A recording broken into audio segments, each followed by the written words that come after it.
Call by South Africans for the embassy in Israel to be downgraded has businesses concerned. Removing trade between countries would jeopardize about 8.5 billion in trade. Analysts say that scientific, technological ties as well as tourism would also be impacted. The South African Board of Deputies, Jewish Board of Deputies, says that the downgrade would neither be in South Africa's interest nor of any practical benefit in helping to resolve the Israeli-Palestinian question. So we weren't able to bring you this last night, but Peter was joined by the National Director of the South African Jewish Board of Deputies, Wendy Kahn.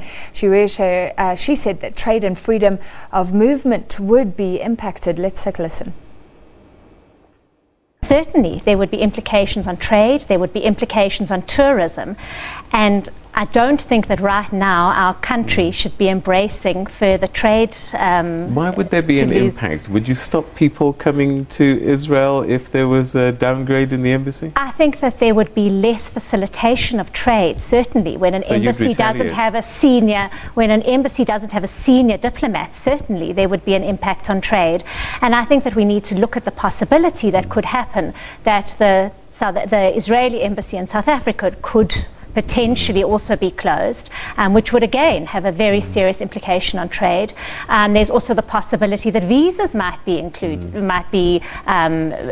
no longer waived, and people might need to, for example, go to Kenya to get a visa to go to Israel. Now that would impact not only on the Israelis, but that would also impact on people going to Palestine.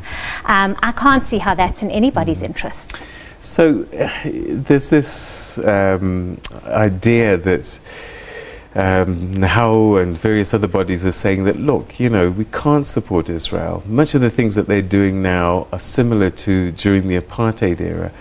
And I think about things like this barrier wall inside the West Bank that separates communities. One hears about separate roads for Israelis and Palestinians inside the West Bank. I mean, that doesn't smack of a free society where you have to use separate roads. Well, I'm not an expert on the roads. Certainly I've been to Israel often. I've never seen those separate roads. But I think that's not, the issue is there are many very serious issues that need to be dealt with. And the only people that can deal with those are the Palestinians and the Israelis. And South Africa is so ideally placed to be a broker, to be a facilitator in this particular process. We understand, we've gone through the process of transition, and we are ideally placed to share that. I mean, Fani Titi, the chairman of Investec, he said, we have a moral responsibility to share the lessons of our transformation with other areas that are really struggling in this area. And I think the minute you're going to start downgrading an embassy, shutting down an embassy, you are shutting down South Africa's opportunity to bring those partners together. We know that South Africa has a superb relationship, a historical relationship with the Palestinians. But if you could get the trust of the Israelis, you are probably best placed in the world to be able to bring those partners together. I suppose the issue is really a moral one. You know, some people might say, don't put sanctions on apartheid South Africa because of the trade, the mining, and so on and so forth, and the tourism.